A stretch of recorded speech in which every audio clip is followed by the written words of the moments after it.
The opening thoughts of the Brady Farkas Show are brought to you by Sticks and Stuff and Swanton Lumber, Vermont's most complete locally owned home center, with locations in Enosburg, Derby, Swanton, Middlesex, and St. Albans, and online at sticksandstuff.com.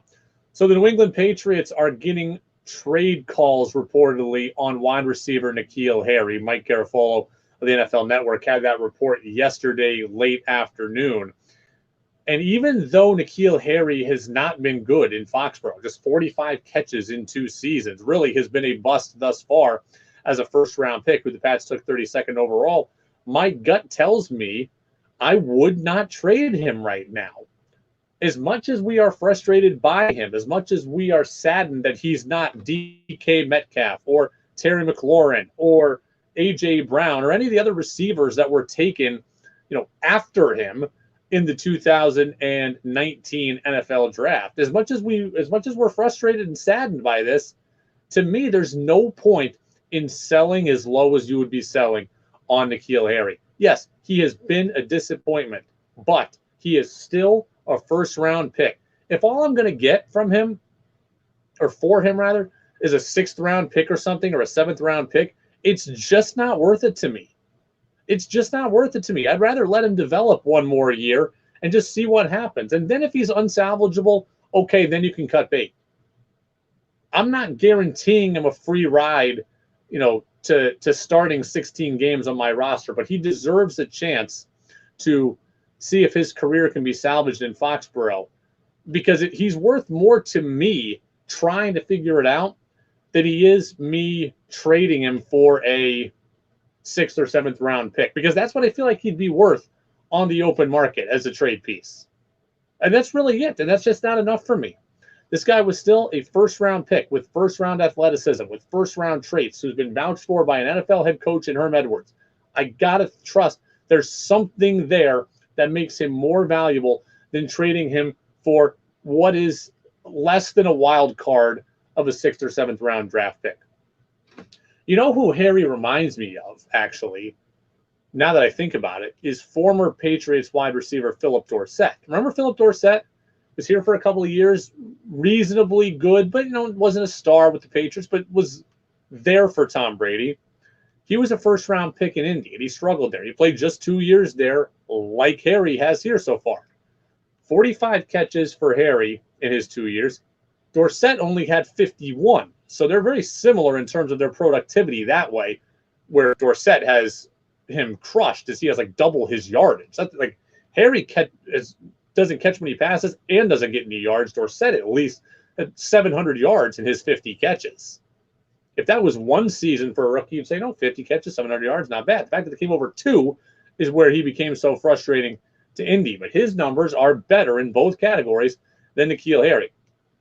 When Dorsett got traded to the Patriots, he got traded straight up for Jacoby Brissett. He got traded straight up for a backup quarterback. To me, that's a player with little value.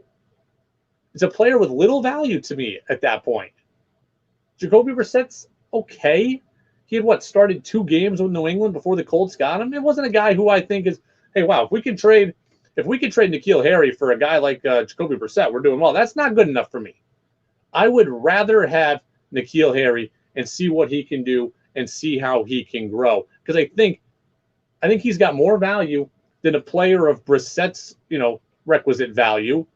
And I think he's got more value to me than a 6th or 7th round pick. It just doesn't feel worth it to me to trade N'Keal Harry right now.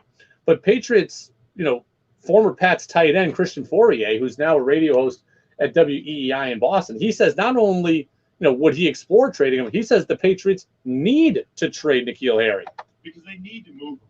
I believe it's, and they're pretty good at that too. When it comes to, listen, we've already kind of kicked the tires. We know what he's, and it's less about him being physically gifted, because he is. The problem seems to be just his motivation, his effort. Talk about what Cassidy was saying about the rust. It's this is the same thing.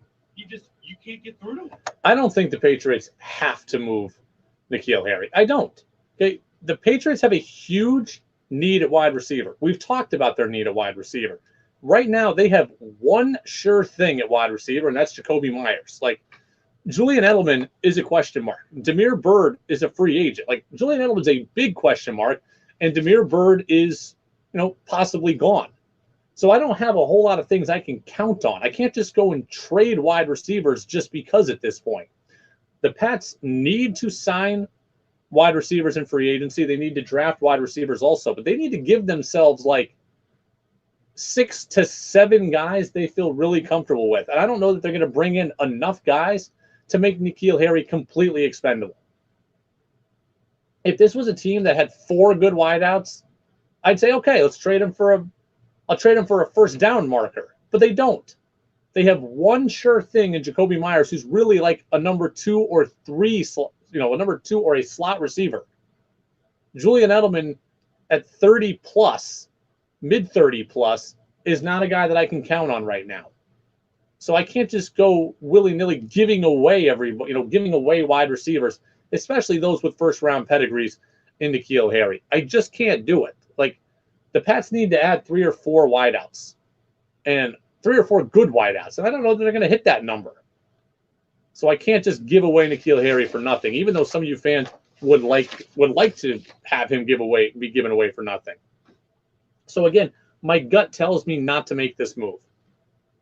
Think about what I said for weeks about Andrew Benintendi of the Red Sox. I said all along, the guy hit 100 last year and was injured.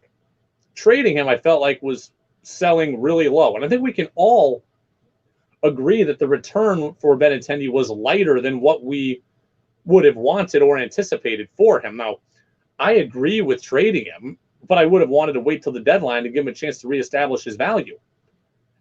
When the Red Sox traded him, he didn't have a ton of value. Right now, N'Keal Harry has like no value. And that is why I can't just trade him, because I'm not going to get what I think I deserve. N'Keal Harry is a first-round pick with 3 years left on his contract. I'm not giving him away for a 6th or a 7th-round pick. So he has potential, and you should be the team right now to try to tap into that. It's the Brady Farkas Show on WDEV, AM and FM, and WDEVradio.com. Quickly, let's get to a little Tell the Truth Thursday. Haven't had a chance to do this in a little while, so let's hear from our friend Lucy from the Peanuts, as we do every single Thursday. And where is that, guys? Where's our Tell the Truth Thursday? Here we go.